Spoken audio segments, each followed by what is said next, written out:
Indépendance totale. 7h, 10h sur Radio Courtoisie, ligne droite, Baudouin-Wisselmann. Le synode sur la synodalité est un événement majeur dans l'Église catholique qui soulève plusieurs questions et enjeux importants. Il a été convoqué sous le titre « Pour une Église synodale, communion, participation et mission ». Il s'agit d'un processus de 2 ans visant à redonner la parole au peuple de Dieu. Ce synode est unique en son genre car il implique tous les diocèses et toutes les paroisses du monde. Il s'agit d'un processus de consultation à grande échelle qui aboutira à la 16e Assemblée générale ordinaire du synode des évêques en octobre 2023. Ce synode s'inscrit dans la grande réforme initiée par le pape François en 2013 pour décentraliser la gouvernance de l'Église catholique, le pape ayant dénoncé l'esprit du cléricalisme qui surévalue le pouvoir spirituel du pape, de l'évêque et du prêtre, mais aussi contre la rigidité, je cite, qui refuse tout changement par principe. Un des enjeux majeurs du synode est la place et le rôle des laïcs dans l'Église, et il n'a pas manqué de réveiller la crainte de certains catholiques que ce processus serve à imposer des changements et des principes dans l'Église auxquels beaucoup de catholiques sont attachés. Et pour en parler avec nous, nous sommes avec l'abbé Mathieu Raffray, prêtre de l'Institut du Bon Pasteur. Bonjour monsieur l'abbé Raffray. Bonjour à tous. Alors vous enseignez à Rome, il me semble, et vous avez dû suivre ce synode de près, malgré que, bien que ses conclusions devaient rester discrètes. Qu'est-ce qui est donc sorti de ces conclusions ? Alors, pas grand-chose.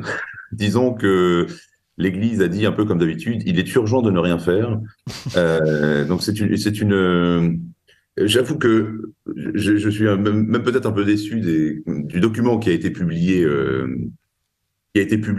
hier, enfin samedi soir, qui a été voté par l'Assemblée plénière du Synode samedi soir.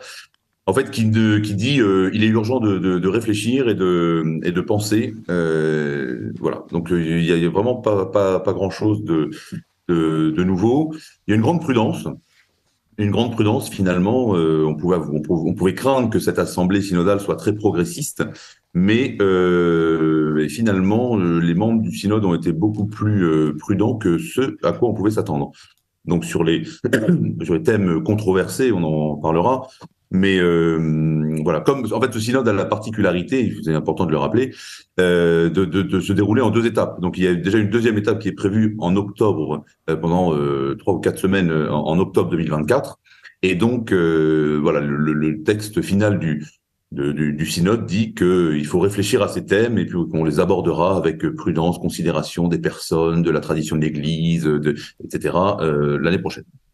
Alors, est-ce que vous pouvez rappeler comment s'organisent les travaux préparatoires de ce synode et comment les laïcs et les clercs dans le monde entier ont contribué et comment ces thèmes controversés, en fait, finalement, sont arrivés à l'ordre du jour, entre guillemets. Est-ce que c'était une extrapolation médiatique ou bien est-ce que ça a vraiment été le fruit de demandes, de revendications presque de certaines paroisses du monde ?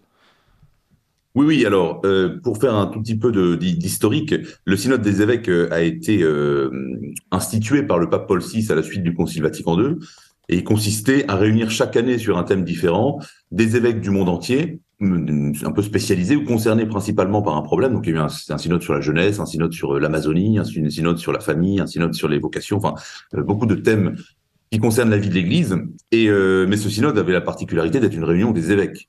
Là, pour la première fois, sous l'impulsion du pape François, ce synode déjà ne porte plus sur un thème particulier, mais c'est un synode sur la synodalité, avec tout l'ambiguïté que ça peut signifier. Enfin, personne comprend très bien ce que ça peut bien vouloir dire.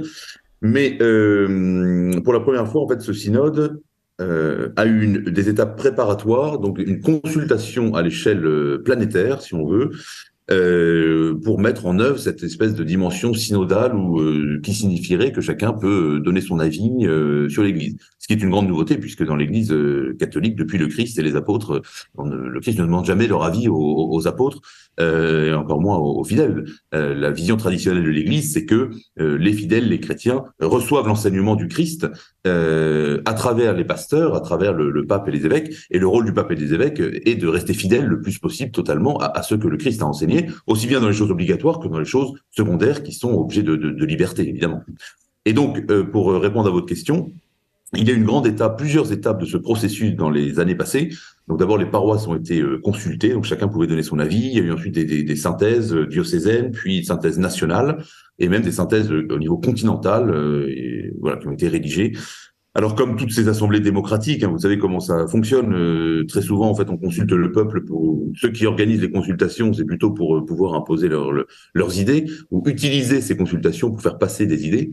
Et c'est un peu ce qui s'est passé, puisque je pense que les thèmes controversés, la question de la place des femmes dans l'Église, de l'ordination des femmes, de l'acceptation de l'homosexualité, la reconnaissance des unions homosexuelles, ce sont des choses, je pense, qui ne préoccupent pas les catholiques de tous les jours, mais qui sont imposées par des mouvements, par des lobbies et des groupes de pression souvent très médiatisés.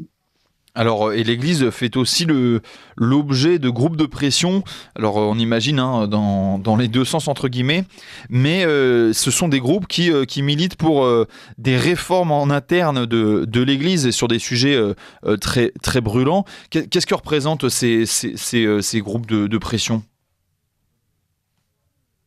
C'est difficile à dire. Je pense, si vous voulez, quand on est catholique, on pense que l'Église n'est pas une institution humaine, que c'est Dieu qui dirige son Église. Ça n'empêche pas qu'il peut y avoir des moments de vagues, de soubresauts, de lutte interne, que certains défendent des idées très humaines finalement.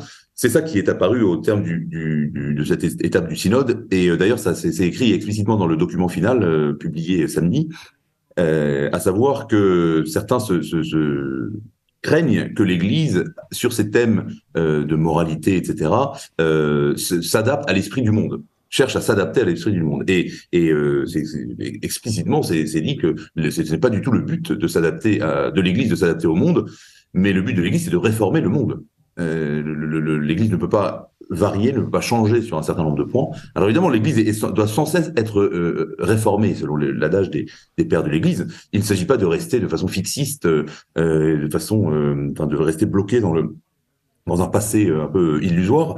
Et d'ailleurs, ça fait partie de la manœuvre des progressistes d'accuser ceux qui sont contre leur progrès d'être des gens fixistes, incapables de changement et de réforme. Mais je pense que c'est une manœuvre, encore une fois, politique ecclésiale.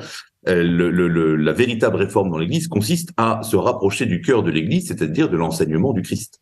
Et se réformer sans arrêt consiste à chercher comment être toujours plus fidèle à ce qui nous a été révélé par le Christ, puis transmis par l'Église depuis 2000 ans. Alors sur ces questions qui touchent à l'enseignement de l'Église, à sa tradition, donc il ne devrait pas y avoir de modifications substantielles. Est-ce que vous dites que ce n'est pas à l'Église de changer, mais au monde, à l'Église de changer le monde? Pour autant, est-ce que la réorganisation entre guillemets que propose le pape François sur une décentralisation de sa hiérarchie, de son autorité, est-ce une idée pertinente? Est-ce une réforme nécessaire?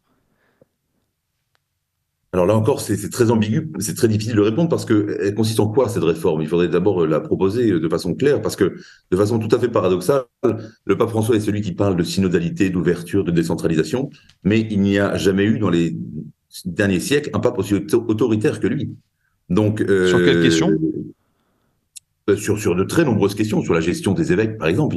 Il a liquidé des évêques sans leur demander leur reste. Liquidé, pas au sens humain. Il n'y a pas encore de tueur à gages chez les gardes suisses, mais il les a dénommés, destitués. Il a demandé à des évêques de démissionner. Alors quand le pape vous demande de démissionner, vous obéissez. Il a intervenu dans la gestion de crise, dans la gestion de certains cas de figure. Le plus douloureux étant évidemment la question de la messe traditionnelle et de tous les fidèles qui sont de plus en plus nombreux attachés à la messe ancienne, que le pape Benoît XVI au contraire avait largement libéralisé. Et donc mais c'est vrai pour les traditionalistes, mais il est aussi intervenu dans l'Opus Dei. Cet été, il s'est opposé à l'Opus Dei. Il a changé tout leur statut.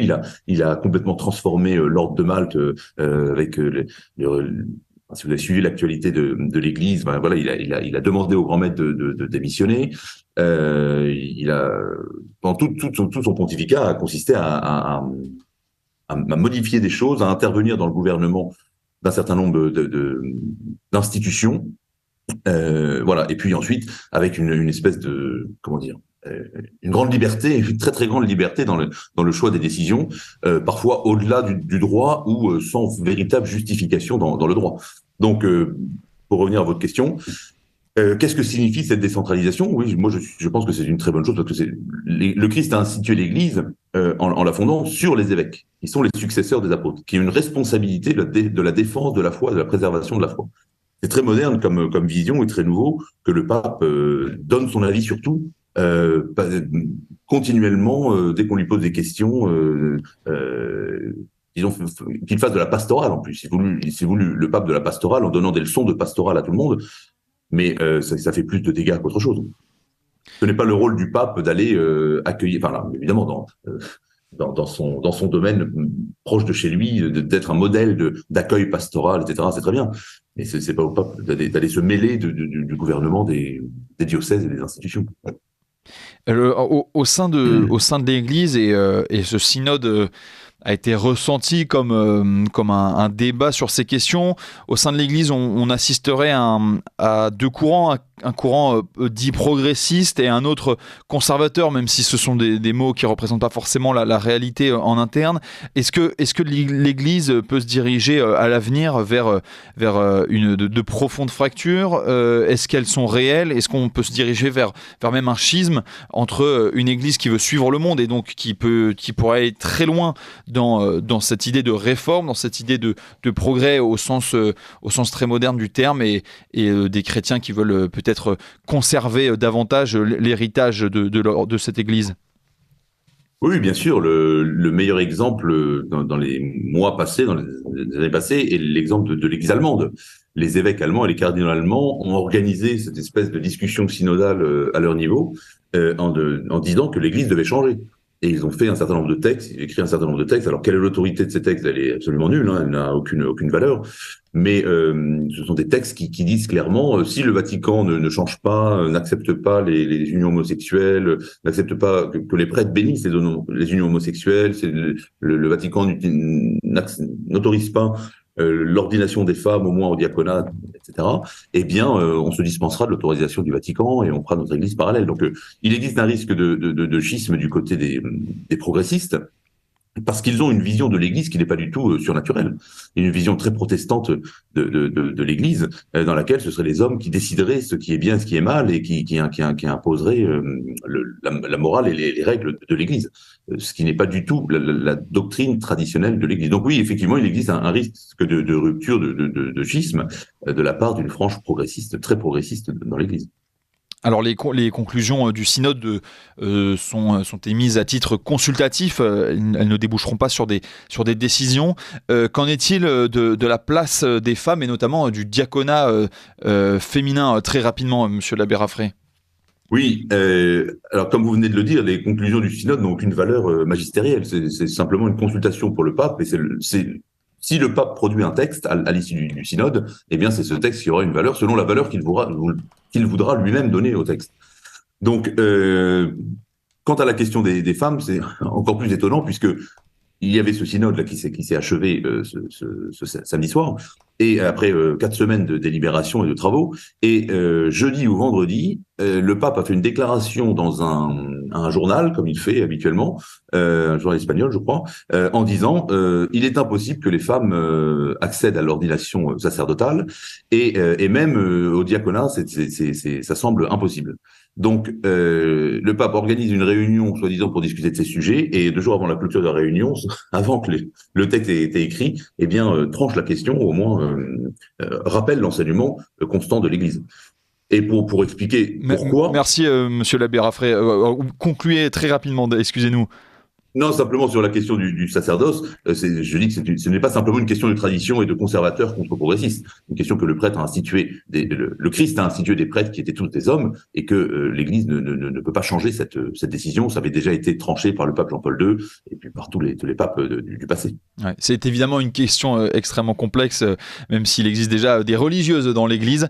Mais merci d'avoir été avec nous, monsieur l'abbé Mathieu Raffray. Je rappelle que vous êtes prêtre à l'Institut du Bon Pasteur.